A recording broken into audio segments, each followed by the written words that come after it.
livro de Juízes, capítulo 10. Diz assim a palavra do nosso Deus, a partir do verso 6.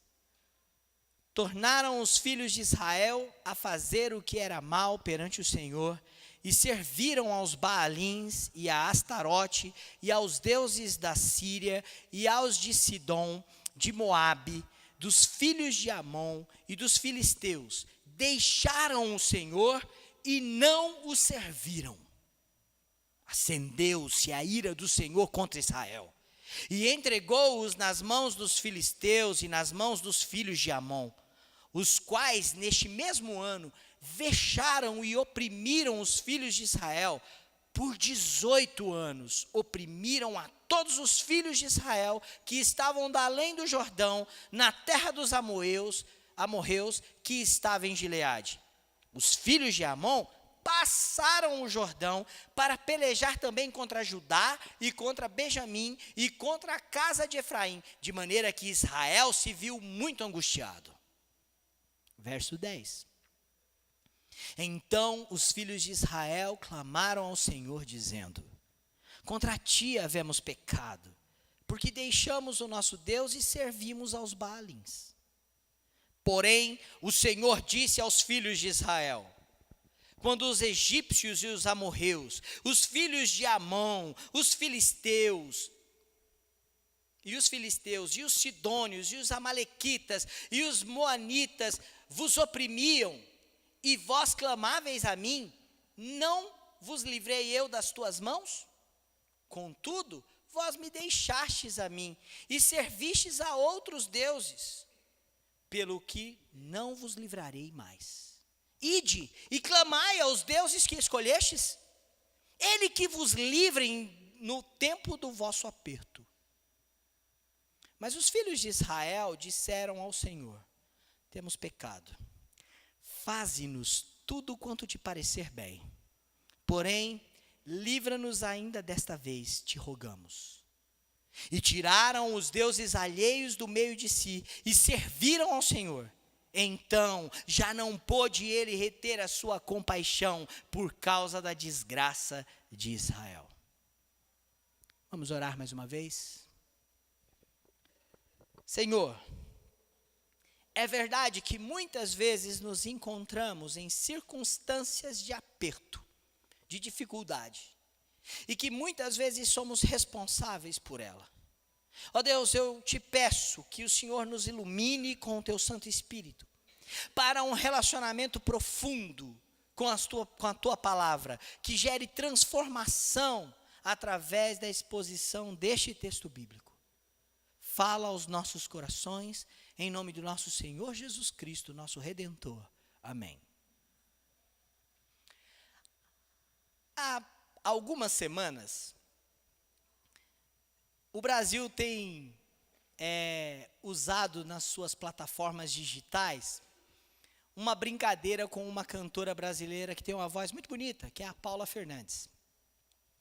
Ela gravou uma música internacional e fez uma versão em português de uma cantora famosa, que inclusive, por causa desta canção, ela ganhou o Oscar da melhor trilha sonora, da melhor música do filme de Hollywood o ano passado, no final do ano passado, com o filme Nasce uma Estrela. E ela foi inclusive personagem do filme, junto com o Bradley Cooper, é assim que fala. E um filme que fez muito sucesso e ganhou o Oscar de melhor canção, de melhor música. Shalom, não é assim que fala? E é uma música muito bonita. Eu mesmo não a conhecia, fiquei conhecendo a música por causa da crítica que fizeram à tradução em português. A música original tem uma letra interessante, porque é um homem cantando para sua companheira e dizendo: olha, eu tenho medo de um relacionamento mais profundo, de um relacionamento mais intenso, porque o mundo faz a gente quebrar a cara e tudo mais, está tão difícil as coisas. E aí a mulher canta para ele assim: olha, está difícil mesmo, realmente é muito difícil, mas calma, o que nós estamos vivendo não é raso, não é superficial. Nós estamos longe da superficialidade, do raso, E agora nós estamos num lugar profundo. Então deixa acontecer. Pode cair. Pule de cabeça. Nós estamos num lugar profundo. Nós estamos longe do raso, longe da superfície. Nós temos profundidade. Será que eu fiz uma interpretação correta da música? A música fala mais ou menos isso, né? E aí a tradução em português é o contrário. A tradução é uma palhaçada, né?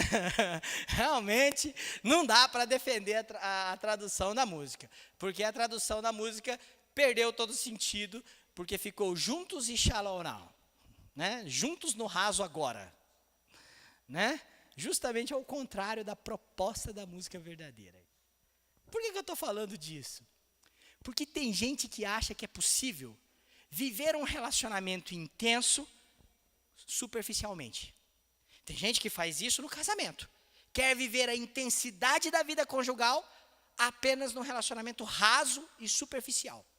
Tem gente que é assim na vida profissional e principalmente, e é onde eu quero chegar esta noite, no relacionamento com Deus. Um relacionamento raso e superficial. A palavra shallow significa superficial, superfície, raso.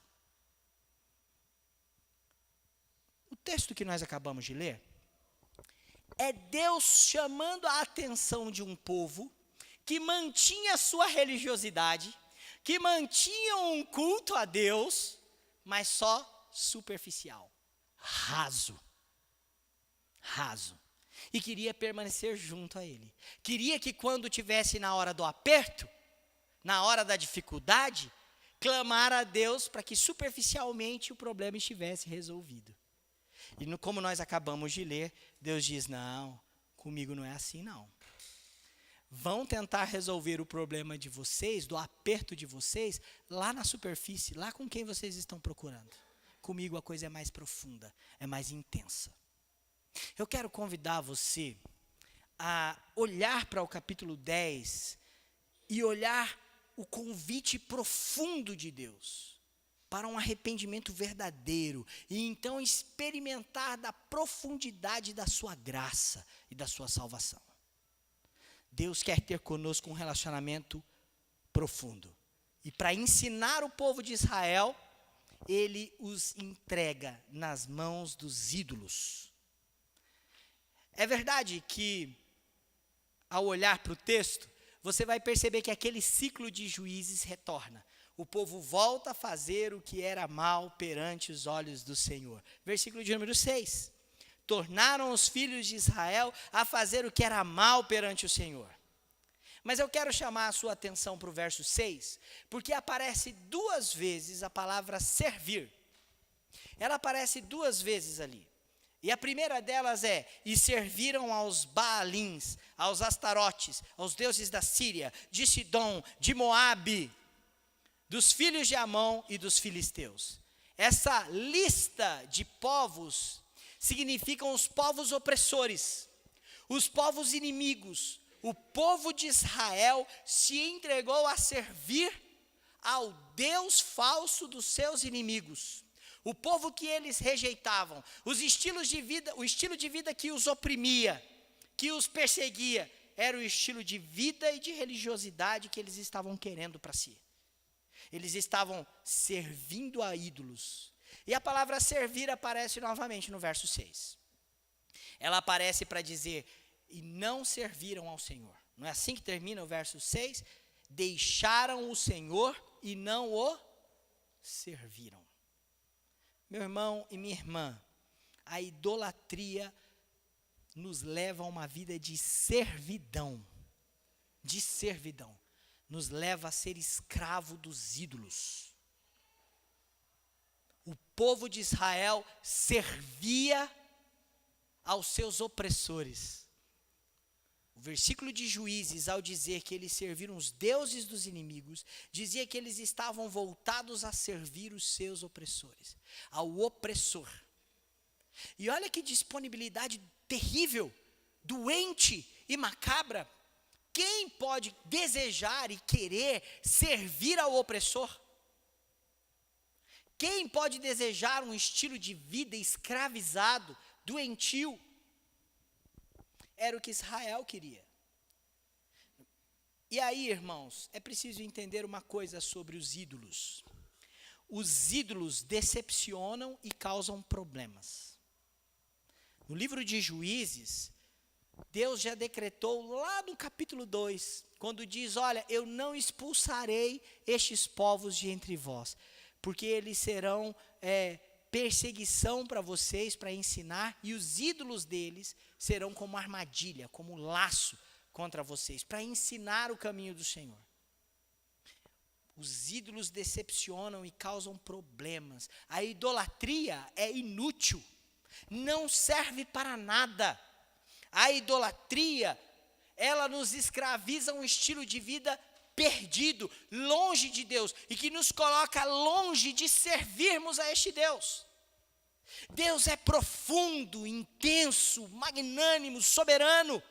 Ele não é raso e nem superficial, ele é profundo. E quando nós nos voltamos à idolatria do nosso coração, nós ficamos distantes desse Deus. E servimos aos deuses idólatras. Mas tem uma outra questão aqui, deste texto, que me chama muito a atenção. Sobre ser entregue à idolatria. Porque quem nos entregou à idolatria, ou quem entregou o povo à idolatria, não foi o próprio povo, foi o próprio Deus. Como eles estavam servindo aos ídolos, como eles estavam servindo ao escravagista, ao opressor, ao maligno, Deus os entrega aos ídolos. Essa palavra vai aparecer aí na sua Bíblia, entregar, lá no versículo de número 7. Acendeu-se a ira do Senhor contra Israel e entregou-os nas mãos dos filisteus e nas mãos dos filhos de Amon.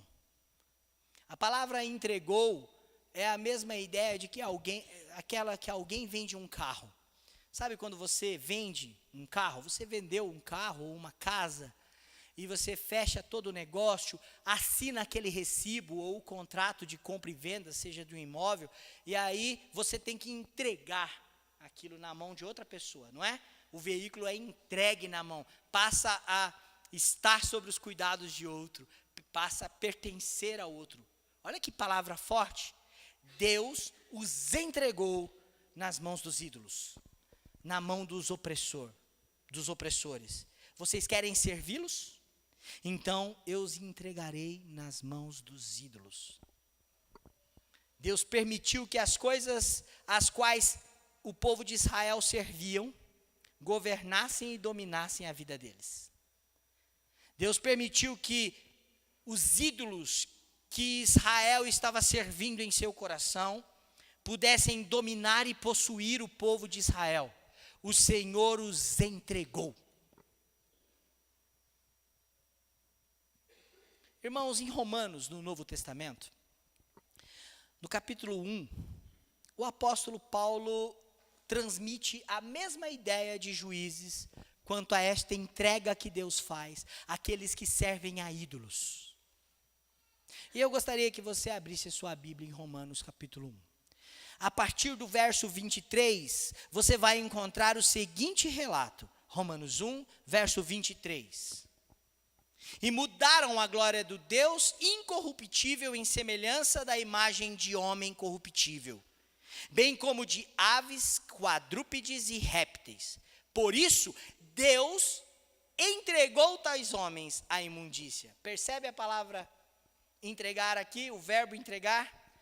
Eles mudaram a glória de Deus. O Deus invisível, real, poderoso, insondável. Eles reduziram a divindade, querem reduzir a divindade a uma cópia humana, a uma cópia de animal, e passam a adorá-lo e servi-lo. Deus os entregou a esse tipo de vida, a estes homens a imundícia, pelas concupiscências do seu próprio coração, diz o versículo 24, para desonrarem o seu corpo entre si, pois eles mudaram a verdade de Deus em mentira, adorando e servindo a criatura em lugar do Criador, o qual é bendito eternamente, amém. Verso 26 do capítulo 1. Olha o verbo entregar de novo aqui. A Primeiro, olha, aqueles idólatras que adoram e reduziram a imagem de Deus a ídolos, a seres que são criaturas ilimitadas, Deus os entregou às concupiscências do seu coração. A palavra concupiscência é o desejo desenfreado pelo pecado, é o desejo incontrolável pelo que é mal. Deus os entregou ao desejo incontrolável do pecado, para servirem à idolatria e ao pecado. Agora no verso 26, por causa disso os entregou Deus às paixões infames. Os entregou Deus às paixões infames. E agora vem um relato de uma vida sexual doente, distorcida, onde o sexo é adorado. O prazer sexual é prioridade. Então Paulo está dizendo, Deus os entregou a esse tipo de paixões. Eu vou ler o verso inteiro. Deus os entregou às paixões infames, porque até as mulheres mudaram o modo natural de suas relações íntimas por outro, contrário à natureza. Semelhantemente, os homens também, deixando o contato natural da mulher, se inflamaram mutuamente em sua sensualidade, cometendo torpeza, homens com homens, e recebendo em si mesmos a merecida punição do seu erro. E por haverem desprezado o conhecimento de Deus, o próprio Deus os entregou a uma disposição mental reprovável para praticarem coisas inconvenientes. O verbo entregar aparece 3 vezes. Deus os entregou. Os entregou à imundícia, os entregou a paixões infames e os entregou a uma disposição mental reprovada, a um jeito de viver reprovado. Você entende o que a idolatria causa em nosso coração? A idolatria nos coloca como escravo do ídolo. Inútil, não serve para nada, promete muito e cumpre pouco, ou nada, decepciona, escraviza. O verbo entregar é que Deus corrige este povo, entregando aos cuidados do nada, aos cuidados do pecado. E estes cuidados são terríveis. E é isso que Deus está dizendo para o povo de Israel, lá no livro de Juízes. E aí, meu irmão e minha irmã, eu me pergunto, quem eu estou servindo? Quem eu sirvo? Quem eu tenho servido? Eu tenho, na preparação de cada sermão sobre Juízes, utilizado esse livro, Juízes para você. Dentre outros que eu tenho utilizado, este é um deles, da edição Vida Nova, do pastor Tim Keller. E eu gostaria de ler uma explicação dele para esta escravidão aos ídolos e de Deus entregar este povo aos ídolos, de fazer essa entrega, aquilo que iria governar, né? A vida do povo seria aquilo que eles adoravam, aquilo que eles serviam. E isso iria acontecer poderosamente sobre eles. Olha que juízo terrível. E aí a explicação que ele dá é a seguinte, a essa idolatria que escraviza. E aí, meus irmãos, olha o que ele diz. Se você quiser viver para o dinheiro, em vez de adorar a Deus, o dinheiro irá governar a sua vida. Se você deixar com que a fama dirija os seus propósitos e a sua devoção, e deixar de viver para Deus, então a aclamação popular, a aprovação pública, a aprovação das pessoas, a aceitação delas, vai direcionar a sua satisfação e o seu viver. Se você fizer do sexo o seu Deus, será Ele que ditará os ansejos e os anseios de uma vida sem prazer, que Ele não poderá corresponder. Será o sexo que dominará a sua satisfação. Se você quer outro Deus, além do Deus verdadeiro, Vá em frente. Veremos o quanto Ele será misericordioso com você. Veremos o quanto e quanto poder Ele usará para salvar a sua vida, para te ensinar e para te guiar. Olha que coisa poderosa. Meu irmão e minha irmã, uma vida longe de um relacionamento profundo com Deus é uma vida onde o castigo pela idolatria é a própria idolatria. Se eu sirvo ao ídolo do meu coração, ele me escraviza e conduz a minha vida. E aí sim você poderá cantar juntos e Shalom, porque você estará no raso, longe da profundidade de Deus, com aqueles que são inúteis. Mas há uma segunda virtude que eu quero destacar, ou a primeira virtude, na verdade o primeiro ponto, falava destes entregues à idolatria. E agora eu quero que você olhe para o que tem movido o seu relacionamento em profundidade com Deus. O que te leva até Deus? Verdade ou consequência? Já jogaram esse jogo? O que tem te levado a aproximar desse Deus? A buscar esse Deus profundo? As verdades que Ele tem sobre você, sobre o seu posicionamento, ou as consequências que as suas escolhas, ou as nossas escolhas pecaminosas trazem para a nossa vida? Eu faço essa pergunta porque a partir do verso 8, a opressão de Israel vai acontecer como nunca aconteceu. Deus entregou não só uma tribo ou algumas tribos nas mãos dos opressores. Deus entregou todas as tribos nas mãos dos opressores. Há um relato de que as tribos que estão além do Jordão estão oprimidas, mas que também os opressores cruzam o Rio Jordão e vão para os outros, para Judá, e também os oprimem. E eles ficam angustiados.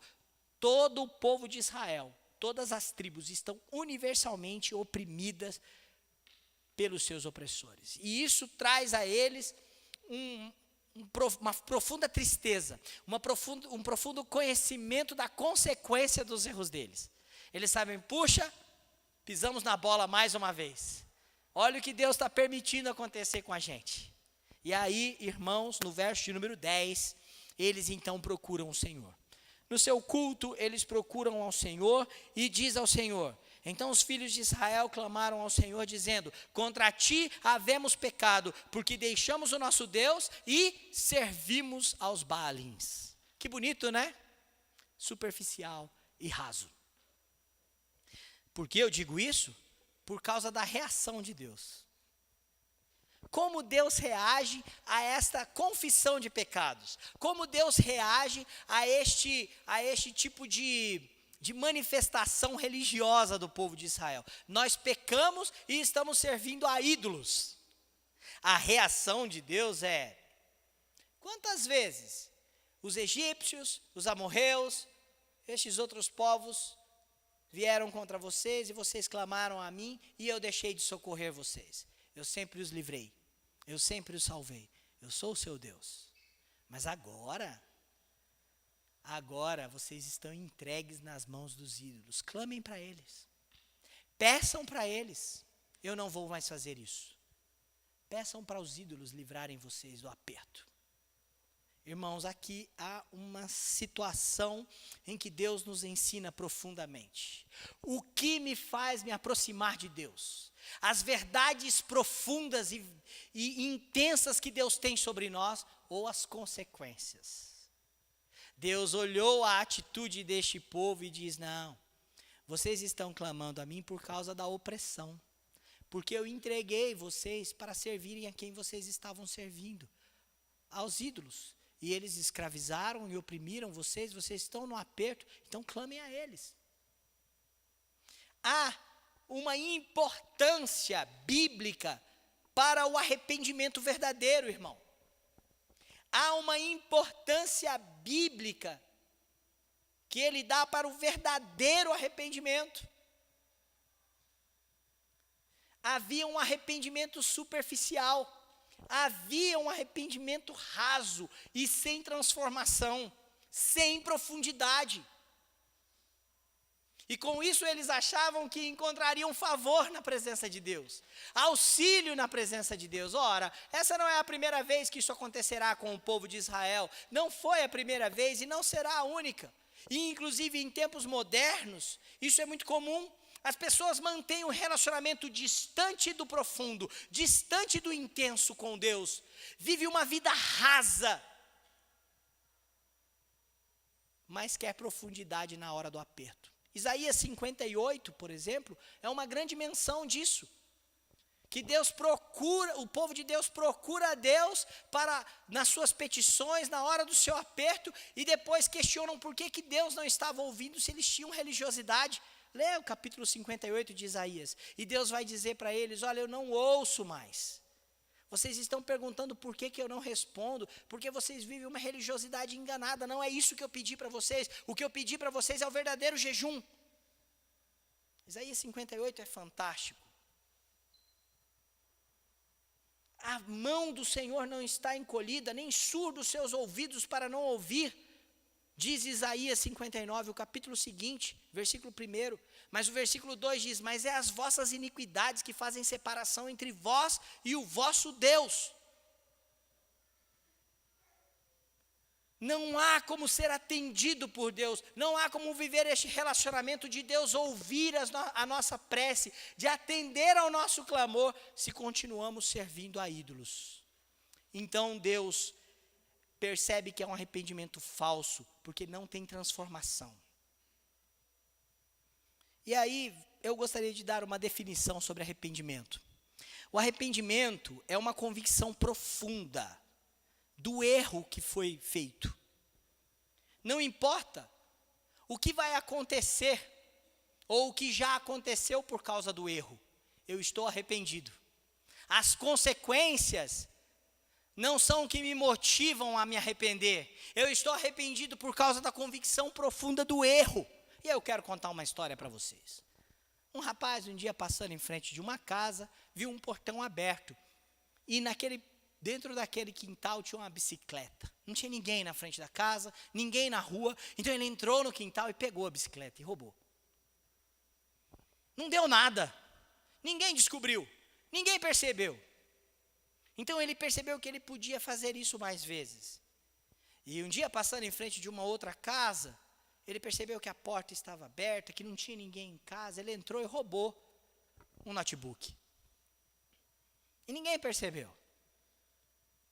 Então um dia, ele passando sobre uma praça, viu que alguém descuidou com uma bolsa, uma senhora descuidou com uma bolsa e com um celular. E ele percebeu que ele poderia pegar aquilo e ninguém ia perceber que era ele. Ele pegou aquela bolsa, aquele celular, e ninguém viu, e demorou. Quando a pessoa foi perceber que a bolsa tinha sumido, ele já estava longe. E ele manteve essa prática. Ele sabia que era errado, porque ele cuidava para que ninguém o pegasse, ele cuidava para que ninguém o descobrisse. Mas teve um dia que ele entrou numa casa para roubar, e ele foi surpreendido, foi descoberto, e foi preso. E foi conduzido algemado para a cadeia. Então, dentro da viatura, ele chorava. E dizia que estava arrependido de ter feito aquela coisa. Que ele estava muito triste e envergonhado, porque agora iria ficar na cadeia, preso. Me respondam aí, sem fazer um julgamento prévio, mas com as evidências. Ele estava chorando porque estava arrependido do seu erro, ou porque ele foi descoberto? Ele estava chorando porque tinha profunda convicção de que o que ele fazia era errado, ou ele estava chorando por causa das consequências de estar algemado, envergonhado e ser levado ao cárcere? As consequências. O que tem te levado a Deus? A verdade profunda sobre a nossa pecaminosidade e a convicção de que estamos longe do Senhor, vivendo uma vida rasa, ou o que tem nos aproximado de Deus são somente as consequências de uma vida longe de Deus? Quando são apenas as consequências, isso não é arrependimento verdadeiro. Quando são somente as consequências, isso não aponta para uma convicção profunda de que precisamos de transformação e mudança. E Deus sabe disso. 2 Coríntios, capítulo 7, versículo 10. O apóstolo Paulo diz que a tristeza segundo Deus produz arrependimento para a salvação, e não remorso, e não pesar. Mas a tristeza do mundo, a consequência do pecado e da punição do mundo, produz morte. O que tem te levado até Deus? O que levou o povo de Israel no versículo 10 foi a opressão dos inimigos. Foi a dificuldade de 18 anos, oprimido por um povo malvado, cruel. Não foi o arrependimento pelo pecado. Era raso demais. Eles sempre souberam que Deus não queria idolatria. Eles sempre souberam que servir aos Baalins e a Astarote era errado. Mas agora, por causa das consequências, eles se voltam para Deus numa rasa espiritualidade, num raso arrependimento.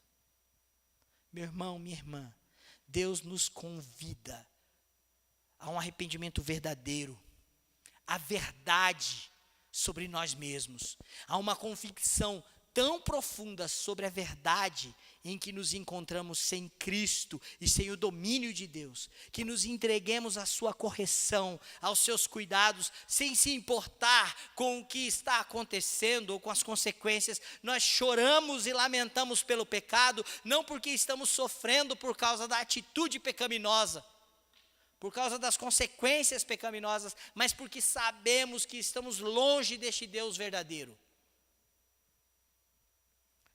E aí, irmãos, eu gostaria que você se voltasse para o verso 15 e para o verso 16. Porque Deus parece tão cruel, Deus parece tão distante, ao dizer para este povo no verso 14, que Ele vos livrem no tempo do aperto de vocês. Clamem aos seus deuses, para que eles livrem vocês. Deus parece tão cruel. Mas olha a graça de servirmos a um Deus que nos conduz a uma vida de arrependimento. Verso 15, mas os filhos de Israel disseram ao Senhor, temos pecado. Eles voltam ao mesmo discurso, temos pecado. Eles reconhecem que são pecaminosos e que são pecadores. Parece a mesma história, parece o mesmo discurso, mas não é. É preciso entender o que tem causado e nos levado à distância de Deus e à injustiça contra Deus e à inimizade contra Ele. É preciso identificar isso e chamar isso de pecado. E o povo de Israel continua a fazer isso, mas agora da perspectiva certa. Porque o verso 15 mostra sujeição. Agora eles dizem, temos pecado contra o Senhor. Faze-nos tudo quanto te parecer bem. Senhor, faz tudo o que te parecer bem, por causa do nosso pecado. É diferente. A submissão aos desígnios de Deus, a sujeição deste povo diante da vontade de Deus, inclusive diante da disciplina de Deus. Senhor, faz o que te parecer bem e certo. Nós pecamos contra ti. Sujeição. O arrependimento me leva ao reconhecimento da verdade sobre mim. Ele me leva à sujeição sobre os desígnios de Deus, inclusive do juízo dele contra o nosso pecado, a correção dele sobre o nosso pecado. Mas ele também nos leva a clamar. O verso 15, porém, ainda livra-nos. Livra-nos. Ainda produz clamor e confiança neste Deus poderoso para salvar. Clame a Deus para que Ele liberte o seu coração da idolatria que tem governado as suas atitudes. Aqui nós muitas vezes temos servido complacentemente, permitindo com que Ele nos conduza a uma vida superficial, longe de um relacionamento profundo com Deus. Há também mudança. Olha o verso 16. O verso 16 ele diz, tiraram os deuses diante de si, do meio de si. Sabe o que significa? O tempo inteiro Israel voltava-se para o Senhor, mas guardava os ídolos em casa. Eles iam no tabernáculo, eles adoravam o Senhor, mas eles estavam lá guardados em casa. Um plano B. E é assim que muitas vezes o ídolo ganha força no nosso coração. O ídolo e a idolatria é um plano B para a nossa satisfação, para os nossos sonhos, para os nossos interesses. Mas agora eles tiraram os ídolos do meio de si. Eles abandonaram, romperam com o erro, eles mudaram. E essa é uma característica do verdadeiro arrependimento. Ele nos leva à transformação e à mudança. E por fim, há uma entrega. O verso de número 16 diz: e serviram ao Senhor. A palavra servir é muito repetida neste versículo. Eles retornam à servidão, mas não à servidão do ídolo, a servirem o verdadeiro Deus. A quem você serve? Como anda o teu relacionamento de servir ao Senhor? Você se vê como um servo do Senhor? Servir ao ídolo me faz escravo do ídolo. É inútil. Me oprime. E não pode me livrar. Servir a Deus é me colocar debaixo do seu jugo, do seu reino, pertencer a Ele, mas ao único e verdadeiro, que tem poder para livrar a nossa alma da morte, e que ouve a oração do seu povo, e que se faz presente no meio dele. A quem nós servimos? Meu irmão e minha irmã, eu quero concluir essa pregação, falando da profundidade de servir ao Senhor, de como isso é importante. Porque o verso 16 conclui essa história, dizendo que Deus não pôde reter a sua compaixão. Parece paradoxo, parece contraditório. Deus dizer que não vai mais ouvir este povo e não vai mais livrar este povo. E agora, Deus não pôde reter a sua compaixão e vai livrá-los. Mas isso nos ensina sobre a graça profunda de um relacionamento com Deus. De um relacionamento vívido, próximo a Deus. O verso que diz, já não pode reter a sua compaixão, é o mesmo texto que nos convida a nos aproximar confiadamente ao trono da graça. E eu quero convidar você para ler este texto bíblico da carta de Hebreus, capítulo de número 4, a partir do verso de número 14. Hebreus, capítulo 4, a partir do verso 14, diz assim a palavra do nosso Deus: tendo, pois, a Jesus, o Filho de Deus, como grande sumo sacerdote, que penetrou os céus, conservemos firmes a nossa confissão. O que Jesus fez? Ele é o Filho de Deus que penetrou os céus. Olha que profundidade da soberania de Deus. Porque não temos sumo sacerdote que não possa compadecer-se das nossas fraquezas. Antes, foi ele tentado em todas as coisas à nossa semelhança, mas sem pecado. E aí mostra a grandiosidade deste sumo sacerdote. Ele pode interceder por nós, ele conhece a nossa realidade, ele conhece as nossas fraquezas, ele conhece a verdade mais profunda do nosso coração idólatra. E ele nos conduz ao arrependimento. E agora o convite é, verso 16, acheguemo-nos confiadamente junto ao trono da graça, a fim de recebermos misericórdia e acharmos graça para socorro em ocasião oportuna. O que tem te levado a Deus? A verdade graciosa da sua salvação em Cristo Jesus?